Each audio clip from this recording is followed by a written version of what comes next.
Good morning, students. Myself, Kirti Rani from Government Senior Secondary School, Barwala. आज की Edusat की video में आपका स्वागत करती हूँ। आज +1 बिजनेस स्टडी के इंटरनेशनल ट्रेड से रिलेटेड कुछ टॉपिक लेकर आए हैं हम। Today's topics are scope of international trade, अंतरराष्ट्रीय व्यापार का क्षेत्र। दूसरा टॉपिक है ways of entering international trade, अंतरराष्ट्रीय व्यापार में प्रवेश के तरीके। इन दोनों टॉपिक को हम डिटेल में पढ़ेंगे आगे। तो पहला टॉपिक रहेगा हमारा अंतरराष्ट्रीय व्यापार का क्षेत्र। मीन्स इसमें क्या क्या चीजें इंक्लूड होती हैं ये बताने जा रहे हैं। हाँ जी, तो स्कोप ऑफ इंटरनेशनल बिजनेस, अंतरराष्ट्रीय व्यापार के क्षेत्र में सबसे पहले आता है trading. Trading means export and import of goods, वस्तुओं का आयात और निर्यात। जब कोई देश किसी दूसरे देश को वस्तुएं बेचता है तो वह उसका निर्यात व्यापार है, मीन्स वो वस्तुओं का निर्यात कर रहा है।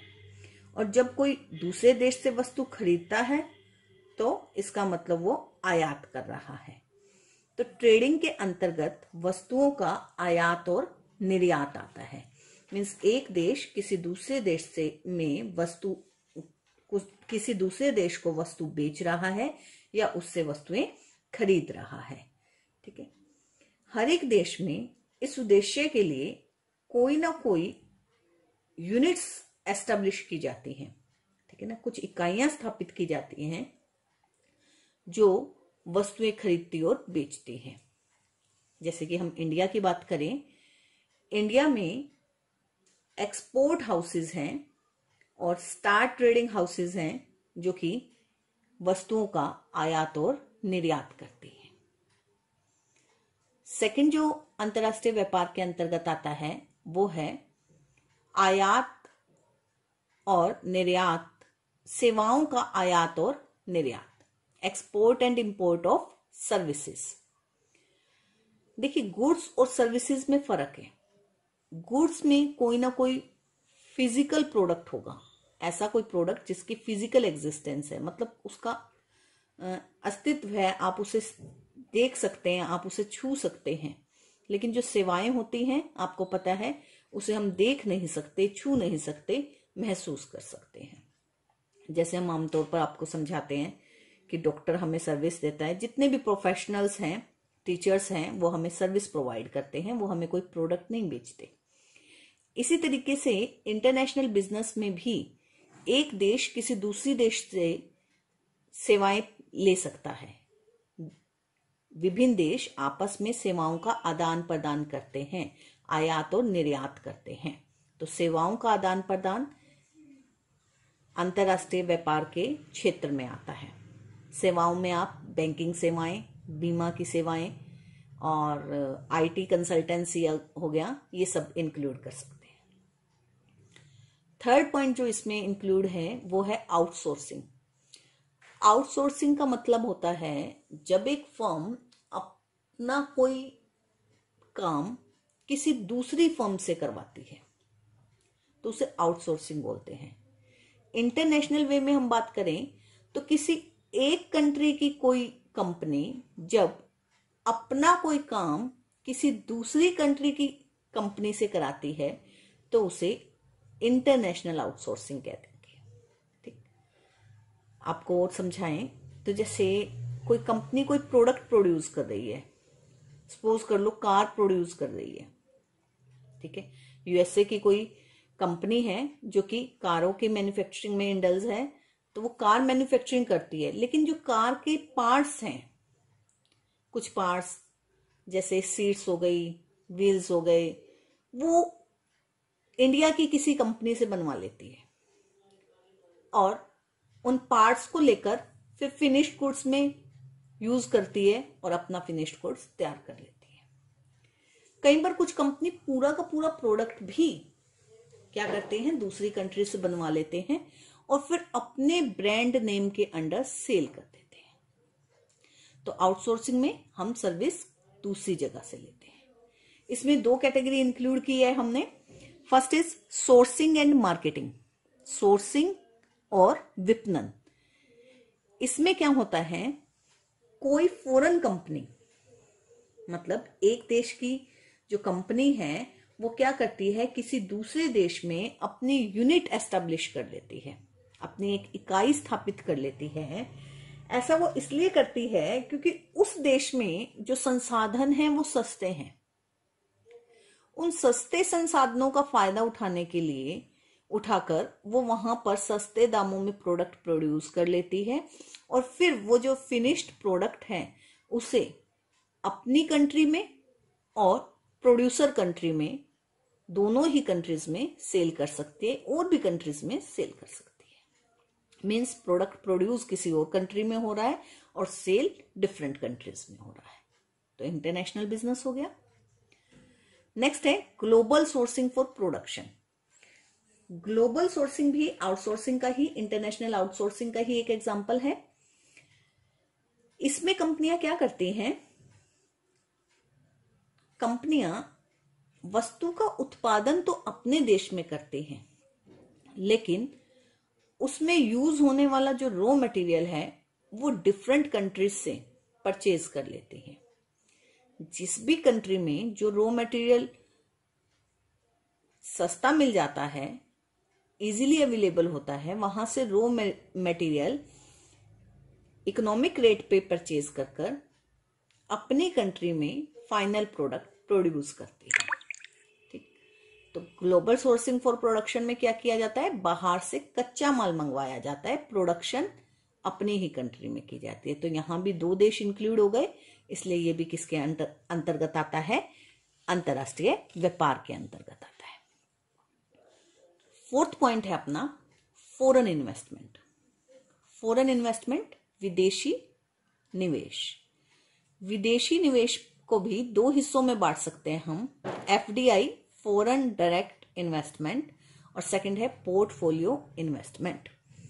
फॉरेन डायरेक्ट इन्वेस्टमेंट क्या है, इसके अंतर्गत कोई विदेशी निवेशक किसी दूसरे देश में निवेश करता है। निवेश का मतलब है वो वहां पर अपनी कंपनी एस्टेब्लिश करता है, जैसे एमएनसीज होती हैं। ठीक है, एमएनसीज जो होती है मल्टीनेशनल कंपनीज, वो किसी दूसरी कंट्री की होती हैं और एस्टेब्लिश किसी और कंट्री में की जाती है। ठीक है, अब वहां पे कंपनी एस्टेब्लिश कर रहा है, पूरी मैनेजमेंट कंट्रोल किसका होगा, फॉरेन कंट्री का होगा।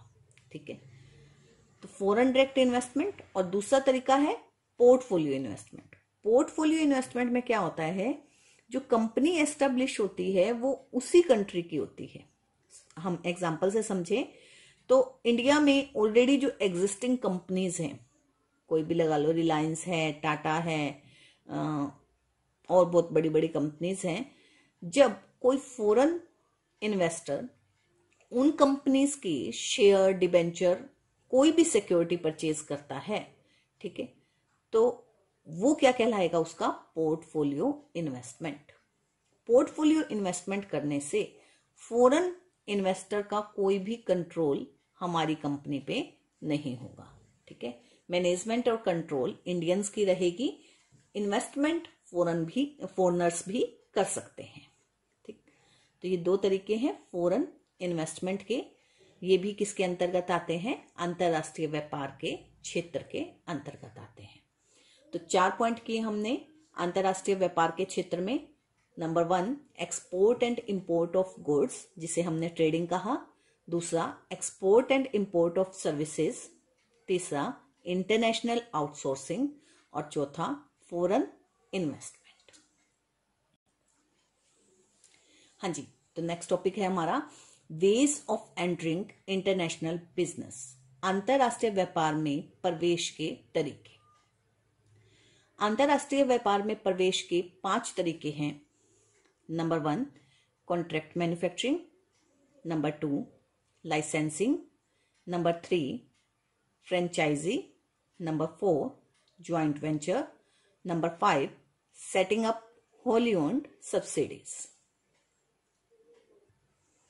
हाँ जी, तो इन सबको बारी बारी से हम डिटेल में पढ़ रहे हैं। तो पहला हमारा टॉपिक है कॉन्ट्रैक्ट मैन्युफैक्चरिंग।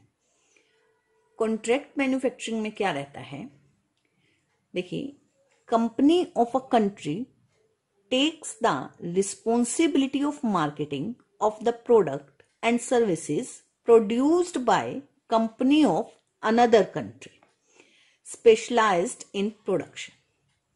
यहां एक देश की कंपनी किसी दूसरी देश की कंपनी जो कि उत्पादन में विशेषज्ञ है उसकी प्रोडक्ट और सर्विसेज के विपणन की जिम्मेदारी लेती है। मीन्स क्या हुआ, देखिए ध्यान से, यहां 2 कंपनियां इंक्लूड हो गई। यहां पर 2 कंपनियां हैं। हमने सपोज कर लिया एक कंपनी है एबीसी, ठीक है, इंडिया की, और दूसरी कंपनी है XYZ कंपनी, जापान की। ठीक, अब ये जो एबीसी कंपनी है इंडिया की, ये क्या करे, ये प्रोडक्शन कर रही है, ठीक है। जापान की XYZ कंपनी ने इंडिया की एक कंपनी एबीसी कंपनी को एक कॉन्ट्रैक्ट दे दिया, उसके साथ एक एग्रीमेंट कर लिया कि आप हमारे लिए हमारा प्रोडक्ट प्रोड्यूस करेंगे under the technical know how provided by the foreign company. ध्यान से समझना, जापान की कंपनी ने कॉन्ट्रैक्ट दिया एबीसी कंपनी को कि आप हमारे लिए हमारा प्रोडक्ट बनाएं, जिस प्रोडक्ट को बनाने के लिए जो टेक्निकल नॉलेज है, तकनीकी ज्ञान है, वो हम देंगे। उस प्रोडक्ट को प्रोड्यूस करने का दिमाग, फॉर्मूला, ठीक है, तकनीक, वो हम देंगे आपको। हमारी तकनीक के अनुसार आप प्रोडक्ट को बनाइए, और वो प्रोडक्ट फिर क्या करेंगे, जापान वाले उनसे परचेज कर लेंगे और अपनी कंपनी के नाम के से बेचेंगे, ब्रांड नेम में, ठीक है, अपनी कंपनी के ब्रांड नेम में के अंडर सेल करेंगे। मीन्स फिनिश्ड गुड्स प्रोड्यूस तो हुआ इंडिया में, लेकिन प्रोड्यूस होने के बाद सप्लाई किसको कर दिया गया, जापान को। अब जापानीज कंपनी उस पर अपना ब्रांड नेम लगाएगी और फिर उसे डिफरेंट कंट्रीज में सेल कर देगी। देखिए, आप इसको और भी अच्छे एग्जांपल से समझ सकते हैं। इसको समझने के लिए एक और एग्जांपल ले लीजिए। आपने इंटरनेशनल कंट्रीज की कुछ मेजर कंपनी सुनी होंगी, ब्रांड नेम सुने होंगे, रिबोक, नाइकी, रिबोक, एडिडास। ये जो ब्रांड नेम है हमारे, ये क्या करते हैं, ये एक लोकल प्रोड्यूसर को कॉन्ट्रैक्ट दे देते हैं, ठीक है। टेक्नोलॉजी यही देंगी कंपनीज, ठीक, टेक्निकल नॉलेज प्रोवाइड करेंगी और टेक्निकल नॉलेज के अंडर प्रोडक्ट प्रोड्यूस करवाएंगी किसी लोकल मैन्युफैक्चरर से। लोकल मैन्युफैक्चरर से प्रोड्यूस करवाने के बाद उसके ऊपर अपना ब्रांड नेम लगा देंगी और फिर उसे उस कंट्री में भी, प्रोड्यूसर की कंट्री में भी, और फिर डिफरेंट कंट्रीज में अपने ब्रांड नेम से सेल करेंगे। ठीक, तो इसमें बेनिफिट क्या है, देखिए, कंपनी को तो बेनिफिट है, उसे अलग अलग कंट्री में अपनी प्रोडक्शन यूनिट नहीं एस्टेब्लिश करनी पड़ती, ठीक। और जो प्रोड्यूसर कंपनी है उसे क्या है, उसे बेनिफिट है कि उसे इतना बड़ा कॉन्ट्रैक्ट मिल जाता है, लार्ज स्केल पर वो प्रोडक्शन कर लेता है, टेक्निकल नो हाउ भी मिल जाती है, क्वालिटी का स्टैंडर्ड हाई हो जाता है, ठीक है ना। और वो प्रोडक्ट चाहे तो वो खुद भी अपनी मार्केट में बेच सकता है, लेकिन बेचेगा फॉरेन कंपनी के ब्रांड नेम के अंडर, ठीक है। तो उससे वो भी अच्छे प्रॉफिट अर्न कर सकता है। नेक्स्ट है आपका लाइसेंसिंग। लाइसेंसिंग सेकंड वे है इंटरनेशनल मार्केट में एंट्री करने का। लाइसेंसिंग क्या है, देखिए, a company of one nation gives permission to the company of some other nation to use its name, patent, trademark, technology, copyright, marketing skill, etcetera, ठीक है। एक देश की कंपनी क्या कर रही है, दूसरे देश की कंपनी को परमिशन दे रही है कि वो उसका नाम, पेटेंट, ट्रेडमार्क, टेक्नोलॉजी वगैरह यूज कर सकती है to help the other company sell the products produce by itself. किस लिए यूज कर सकती है? जो उस कंपनी ने प्रोडक्ट प्रोड्यूस किए हैं उन प्रोडक्ट्स को सेल करने के लिए, उसको सेल करने में हेल्प प्रोवाइड करने के लिए वो परमिशन दे देती है कि आप हमारा पेटेंट, हमारे ट्रेडमार्क, टेक्नोलॉजी वगैरह यूज कर सकते हैं। तो लाइसेंसिंग क्या है? एक तरह की परमिशन है। लाइसेंसिंग क्या है? एक तरह की परमिशन है जो एक देश की कंपनी किसी दूसरे देश की कंपनी को प्रोवाइड कर रही है। Who gives the license? जो लाइसेंस दे रहा है वो कौन है? Licensor. Who gives the license? License देने वाले को क्या कहेंगे? Licensor. Who takes the license? License लेने वाले को क्या कहेंगे? लाइसेंसी। लाइसेंस देने वाले को लाइसेंसर और लाइसेंस लेने वाले को लाइसेंसी कहा जाता है। हाँ जी, आपको मैं बता दूं कि लाइसेंस देने वाली कंपनी को क्या फायदा है, क्यों वो किसी दूसरे देश की कंपनी को अपना ब्रांड नेम यूज करने देगी। इसके बदले में वो उससे चार्ज करती है रॉयल्टी, फीस लेती है उससे, ठीक है, रॉयल्टी या फीस चार्ज की जाती है।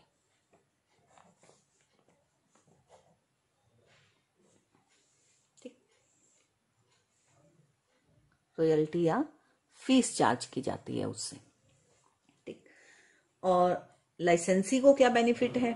लाइसेंसी को बेनिफिट है कि जो वेल रेप्यूटेड कंपनी है उसके नाम से वो प्रोडक्ट सेल कर सकता है, तो इजीली उसके प्रोडक्ट सेल हो जाते हैं। हाँ जी, अंतरराष्ट्रीय व्यापार में प्रवेश का हमारा तीसरा तरीका है फ्रेंचाइजी। आजकल बहुत फेमस है ये तरीका अंतरराष्ट्रीय व्यापार करने का, बहुत ही मॉडर्न स्टाइल है ये। इसमें क्या किया जाता है? Franchisee is that special right which is given by a producer to a particular individual और group to start the business at a particular place being done by the producer। हाँ जी, ये कह रहा है कि एक अधिकार दे दिया जाता है, एक विशेष तरह का अधिकार है फ्रेंचाइजी। उसके अंतर्गत क्या किया जाता है? एक प्रोड्यूसर किसी व्यक्ति को या किसी ग्रुप को ये अधिकार दे देता है कि वो किसी पर्टिकुलर प्लेस पर अपना बिजनेस शुरू कर सकता है, वो बिजनेस जो प्रोड्यूसर कर रहा है।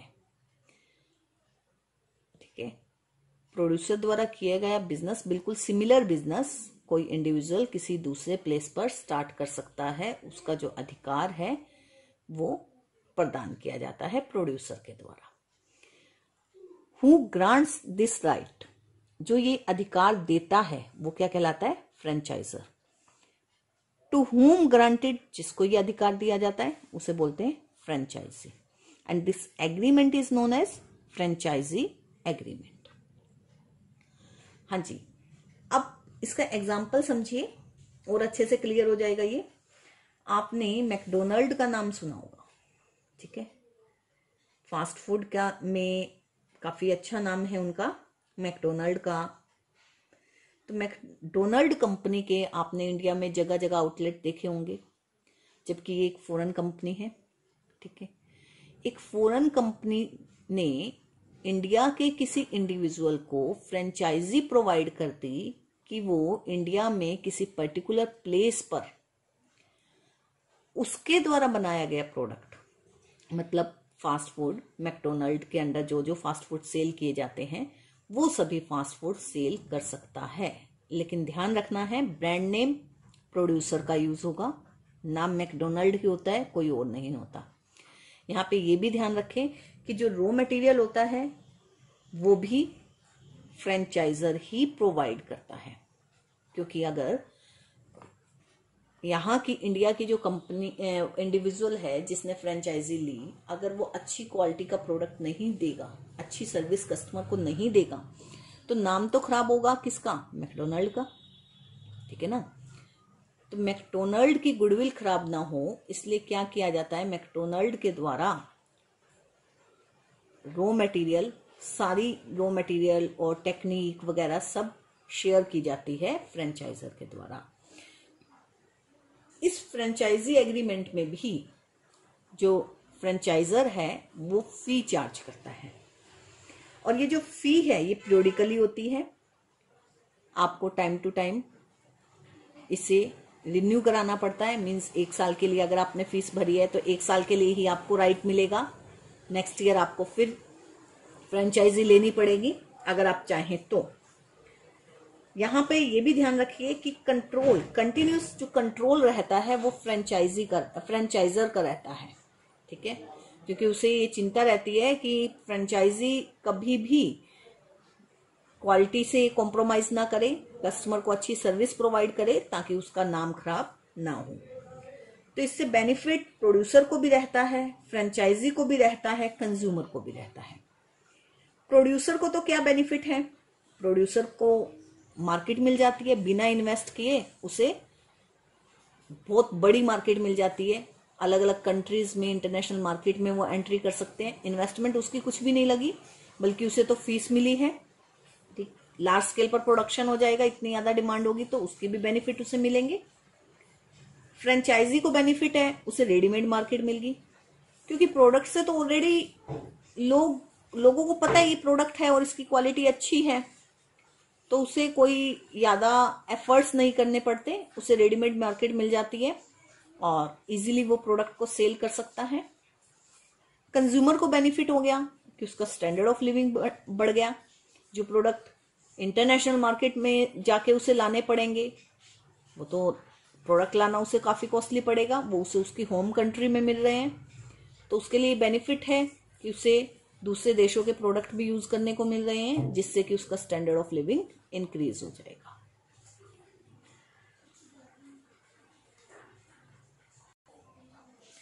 हाँ जी, 4th पॉइंट है ज्वाइंट वेंचर, संयुक्त साहस। इसमें क्या रहता है, when two business enterprises agree to join together to establish a new enterprises for mutual gains and for a common objectives is known as joint venture। ठीक है, जब दो कंपनियां आपस में जुड़ जाती हैं, किस लिए, कोई ना कोई उनका कॉमन ऑब्जेक्टिव होगा और कुछ म्यूचुअल गेन्स, बेनिफिट्स लेने के लिए जब दो व्यक्ति, दो कंपनीज जुड़ जाती हैं तो उसे बोला जाता है ज्वाइंट वेंचर। अब ये इंटरनेशनल मार्केट में एंटर करने का कैसे वे हो गया, देखिए ये जो दो एंटरप्राइजेज होंगी, एक प्राइवेट कंपनी हो सकती है, एक गवर्नमेंट कंपनी हो सकती है, एक फॉरेन कंपनी हो सकती है। तो इंटरनेशनल मार्केट की जब हम बात कर रहे हैं, इंटरनेशनल बिजनेस की बात कर रहे हैं, तो मस्ट भी एक फॉरेन कंपनी होगी और एक डोमेस्टिक कंपनी होगी, घरेलू कंपनी होगी। ठीक है, तो दो कंपनी मिलेंगी। अब ये दो कंपनी क्या करेंगी, मान लीजिए एक कंपनी अपनी यूएसए की है और एक कंपनी है इंडिया की। ठीक है, दोनों कंपनी में क्या करती हैं, कोई बहुत बड़ा इंफ्रास्ट्रक्चर डेवलप करने का कोई कॉन्ट्रैक्ट है, मतलब पुल या ब्रिज बनाने का कॉन्ट्रैक्ट है, तो वो कॉन्ट्रैक्ट वो ले लेते हैं। उसमें मेन क्या है, जो यूएसए की कंपनी है उनकी जो टेक्नोलॉजी है वो बहुत अच्छी है, और जो इंडिया की कंपनी है वो उन्हें सस्ते दामों पर लेबर प्रोवाइड कर सकती है, वर्कर्स प्रोवाइड कर सकती है। ठीक है, तो ये दोनों कंपनी क्या करती हैं, ज्वाइन हो जाती है, ताकि सस्ते दामों पर वर्कर मिल जाए, अच्छी टेक्नोलॉजी हो, तो वो जो कॉन्ट्रैक्ट है एक इंफ्रास्ट्रक्चर डेवलप करने का, वो कॉन्ट्रैक्ट ये पूरा कर सके।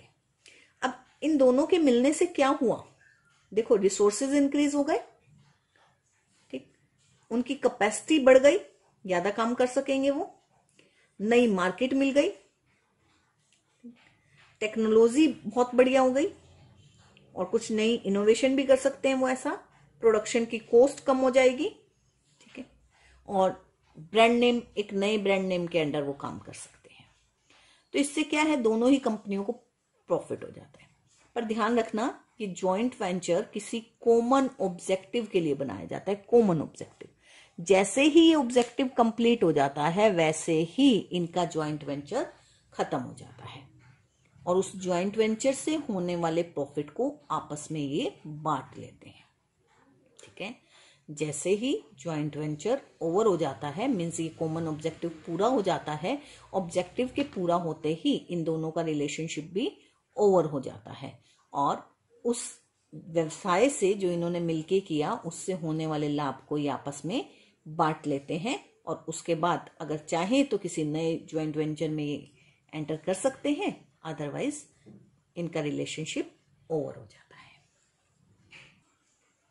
हाँ जी, लास्ट और फाइनल 5th पॉइंट है हमारा wholly owned subsidiaries. Wholly owned subsidiaries क्या होती है? होली ओन्ड सब्सिडरीज का मतलब है पूर्ण स्वामित्व वाली सहायक कंपनियां।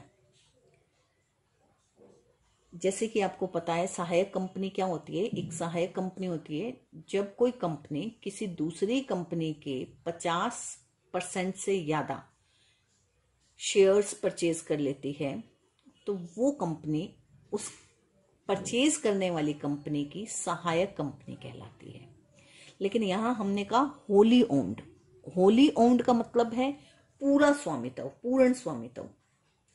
पूर्ण स्वामित्व का मतलब है कि 100% शेयर परचेज कर ले। ठीक है, तो इंटरनेशनल बिजनेस की हम बात कर रहे हैं तो इंटरनेशनल बिजनेस में क्या होगा, उसमें एक फॉरेन कंपनी किसी दूसरे देश की कंपनी के 100% इक्विटी शेयर परचेज कर लेगी। देखिए, this entry mode of international business is preferred by company which wants to exercise full control over their overseas operations। बहुत बढ़िया तरीका है ये इंटरनेशनल बिजनेस में एंट्री करने का।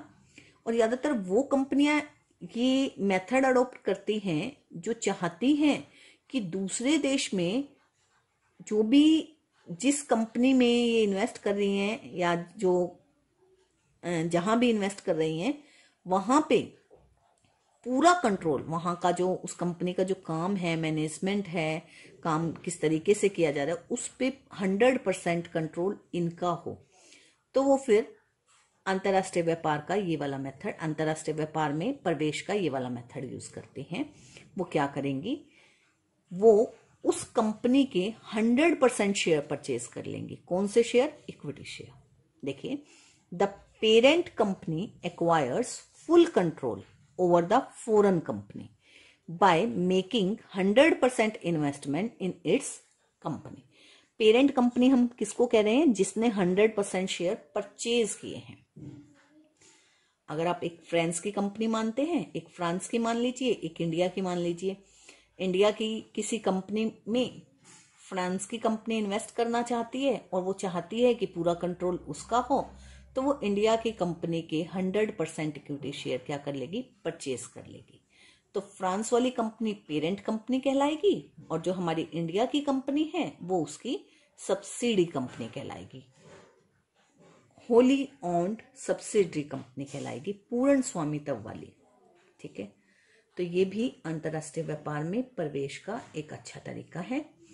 ऐसे करने से क्या होता है, उत्पादन पर, प्रोडक्शन पर, क्वालिटी पर कंप्लीट कंट्रोल फॉरेन कंपनी का रहता है और जो उसे लोकल मार्केट में काम करने वाले मिल जाते हैं, लोकल मार्केट की नॉलेज भी मिल जाती है उसे, तो उसे वहां पे प्रोडक्शन में भी ज़्यादा दिक्कत नहीं होती। तो इस तरीके से पांच पॉइंट पढ़े हमने। 5 पॉइंट कौन कौन से पढ़े हमने? Contract manufacturing, licensing, franchisee, joint venture and wholly owned subsidies. ये 5 मेथड थे जिनके द्वारा हम अंतर्राष्ट्रीय व्यापार में प्रवेश कर सकते हैं। उम्मीद करती हूं कि आप सबको समझ आ गया होगा। Thank you very much.